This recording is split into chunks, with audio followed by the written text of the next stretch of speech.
We are living in an era where life expectancy is 100 years. I need to enjoy my second half. Hey, housekeeper, wash and iron this. My husband chuckled, tossing his shirt in my direction as he walked through the door. It was rare for him to come home early for dinner. I sighed, catching the shirt midair. But there's nothing good for me. What's all this? Did someone say something to you? It's nothing new for my husband to treat me like a housekeeper, but it still stings when he says it so bluntly. However, it's too late to change him, so I swallowed my discomfort. Reeking of alcohol, my husband slumped into a chair at the dining table. Oh, it was the boss. We had a company party today, and he said that life is 100 years, so 50 is just the halfway point. I see, so it was the company's boss who planted that idea. My husband casually started picking at my dinner as he continued talking. Hey, housekeeper, I need more booze and some snacks. I had planned on having a simple meal since our daughter was working late and wouldn't be home. It seemed like my dinner would vanish in an instant. Could you please not eat that? I barely protested, but he ignored me. Resigned, I began preparing some snacks and extra food for myself. I'm Kayla, a 42-year-old office worker.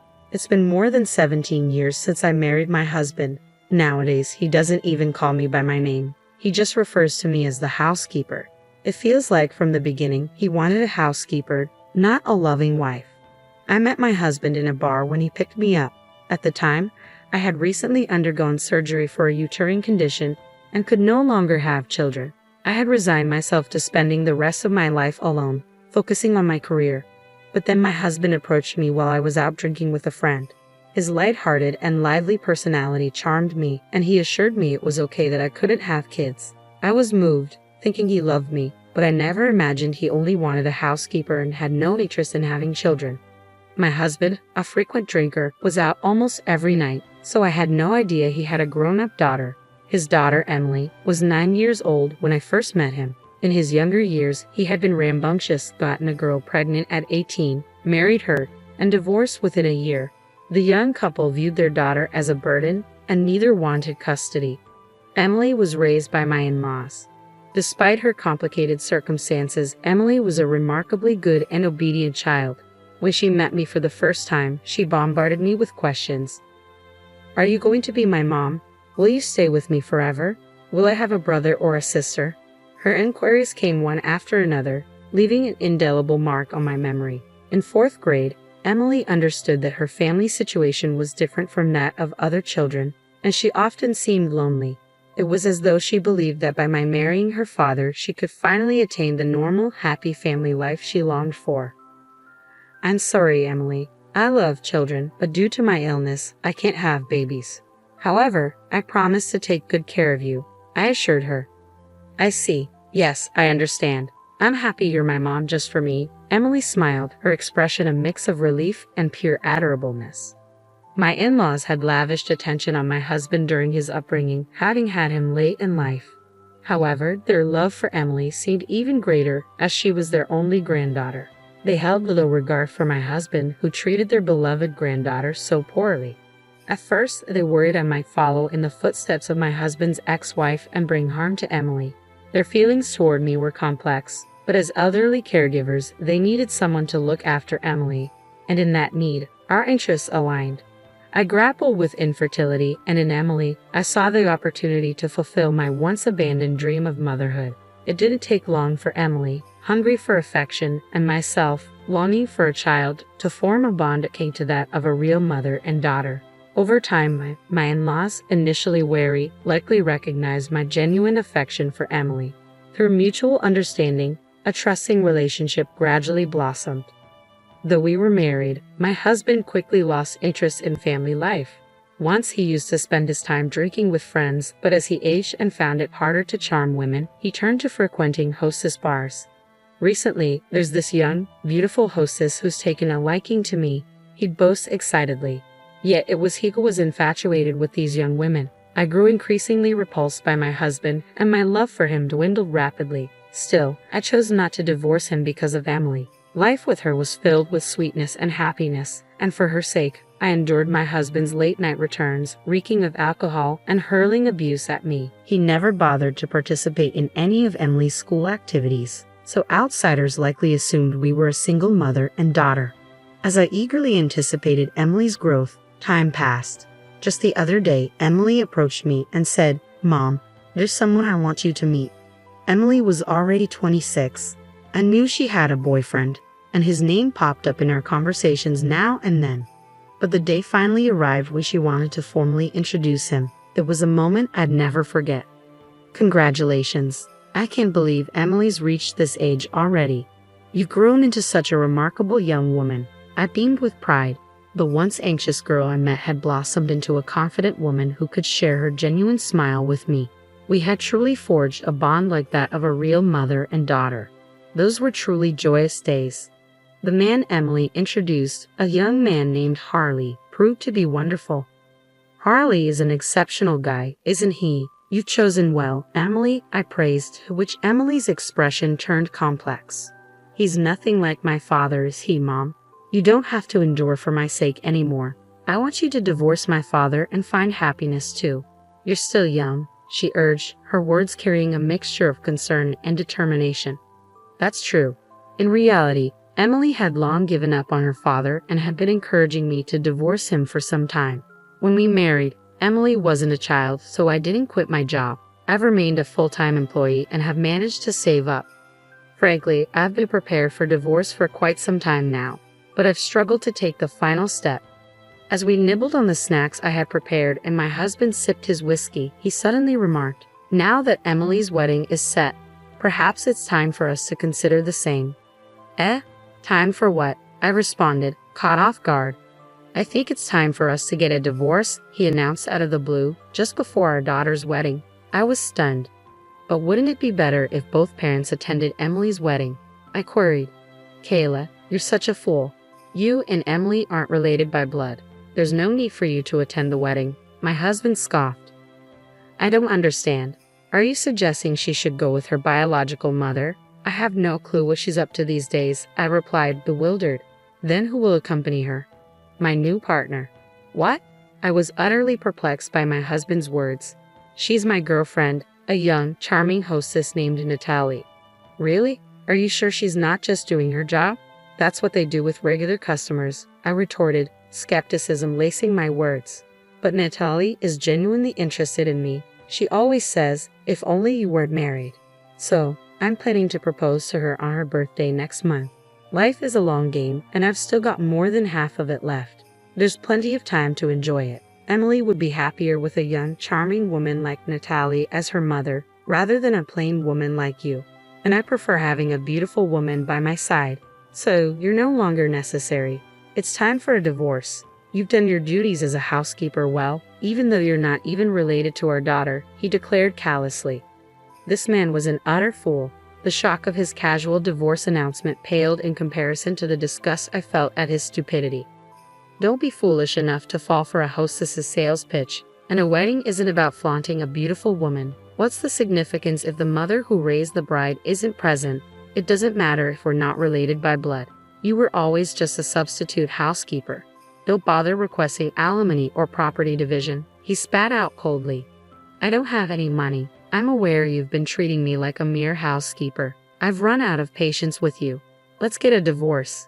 It's time to sever ties with this sorry excuse for a man. I need to begin a new chapter in my life. There's no room for feeling troubled," I declared firmly, finally comprehending my husband's idiocy and feeling appalled by it simultaneously. "Very well, it's settled. I'm not heartless. You can remain here until Natalie moves in, on the condition that you continue to handle the household chores," he conceded. "Fine," I replied tersely. And just like that, our divorce was decided. The following day, I made my way to City Hall to obtain the divorce papers. In the evening, as my husband and I sat down to fill out the paperwork, our daughter returned home from work. When we broke the news of the divorce to her, she appeared perplexed. Her expression seemed torn between feeling relieved for me and pretending to be saddened. "What about my wedding? It would be awkward if both of you were there." "It's okay if only Mom attends, right?" Emily casually remarked, her words stinging, though my husband, oblivious to the hurt, assumed his presence was expected. "Don't fret, Emily. I'll bring the young and charming wife with me," he responded, oblivious to the hurt he caused. Emily discovered her dad's absurd declaration. "What? Another wife besides Mom? Dad, have you been unfaithful? I didn't realize, but I guess I assumed no woman would be interested in you. Emily confronted her father sharply. It's not infidelity. Natalie is my main partner. Your mom was always just a maid. I never married her out of love, he retorted callously. That's terrible. I've said it before, but aren't you ashamed to reduce Mom to just a maid? Emily rebuked him. Enough. Why do you keep calling her Mom? She and I are divorced. She's a stranger to you now, he snapped back.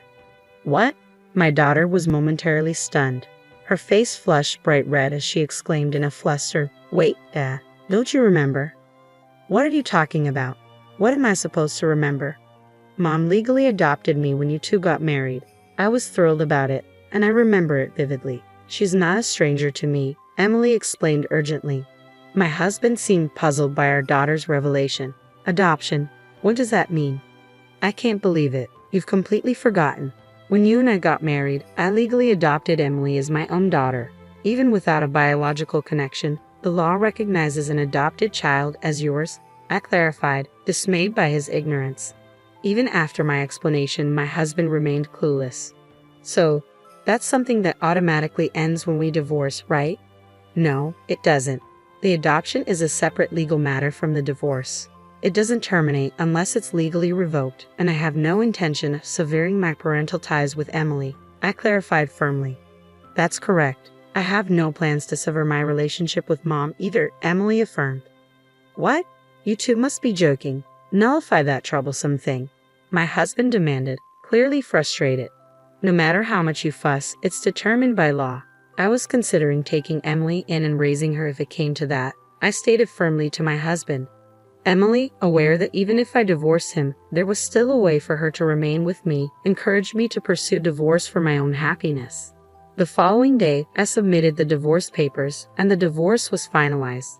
Yet I still found myself residing in the house that held over 17 years of memories. There was much to sort out. Upon contacting both my parents and my husband's parents, they all supported my decision for divorce. However, my husband's parents emphasized the importance of securing alimony and dividing the property. They also advised selling the house to generate some income. Despite being their own son, they seemed exasperated by his treatment of their granddaughter and me. The following day, during dinner, my husband dropped a bombshell. Hey, I've decided to remarry you, he announced out of the blue. Emily and I exchanged wide-eyed glances. What? I exclaimed, completely taken aback by his sudden declaration. There was no sign of that young and charming Natalie at the bar today, my husband explained curtly. Emily and I exchanged puzzled looks, awaiting further clarification. Turns out, she quit her job and disappeared. My husband continued to repeat variations of the same explanation, but Emily and I began to piece together the situation. It seemed that my husband's belief that he was adored by a young woman was nothing more than a figment of his ego. Emily was the first to burst into laughter, and soon, I couldn't help but join in. Dad, Emily was laughing so hard that tears streamed down her face. Well, is that so? I couldn't help but smile, at a loss for words. Though I had no idea who Natalie was, seeing my husband looking downcast was strangely satisfying. It's no surprise a young girl isn't seriously into a middle-aged guy like you. She probably never even considered you in the first place, Emily chortled, her laughter infectious. Emily's laughter seemed to enrage my husband. Emily, how dare you speak to your father like that? Natalie was going to become your mother.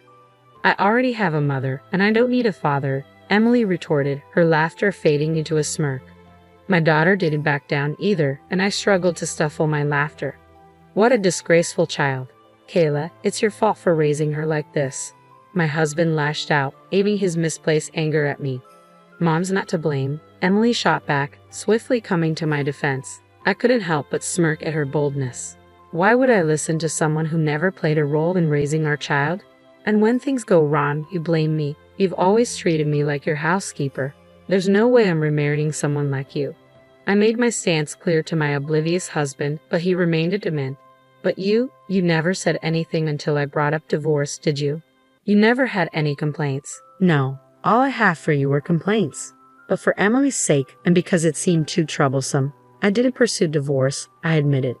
Initially, it was because Emily longed for a family with both parents. But after Emily gave up on having a father in her life, I somehow became accustomed to your emotional abuse.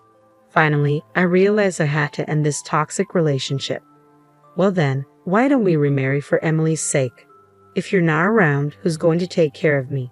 My husband suggested, attempting to sway me. Dad, I can't believe you. Who would want to marry someone who says that?